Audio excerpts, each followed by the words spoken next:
motorways. I don't understand how they are still going ahead and how people are allowing them to still go ahead.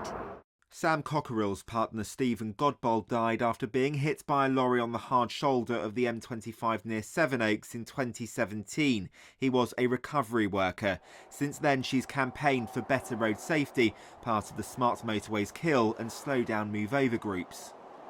What would you like to see happen? That the white line was drawn back on and the smart motorways were taken out of the systems. There might have been a lot of money spent, but how much do you put on the cost of a life?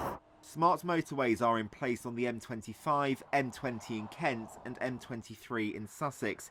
For years there's been concerns about their safety, particularly over refuge areas being too far apart. The original pilot had emergency refuge areas every 500 metres. That was on the M42.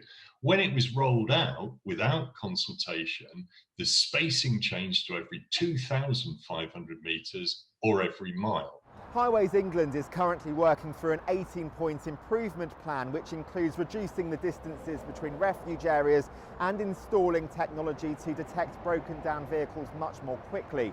The role of the inquiry by the Transport Select Committee will not only assess how effective smart motorways are at reducing congestion, but more crucially whether enough is being done to ensure they are as safe as possible. We know that 40% of breakdowns are in live lanes, not in the safety bays.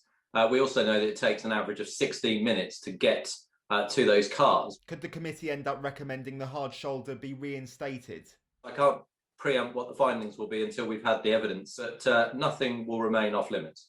Over the next 6 weeks, drivers are being asked to share their views in the inquiry. Kent's Police and Crime Commissioner wants swift action. On stretches of the M20, there are things that we can do to improve safety, like improving the lighting, because some stretches of this are quite poorly lit. So whether it is through bringing back the hard shoulders, increasing refuge spaces, increasing education and awareness, we need to do something quite urgently. I like reliable journeys, which is why I love smart motorways. Highways England maintains smart motorways are generally as safe or safer than conventional ones. The government is spending £500 million on improvements. Sam believes the only way they won't be dangerous is if they are removed completely. James Dunham, ITV News.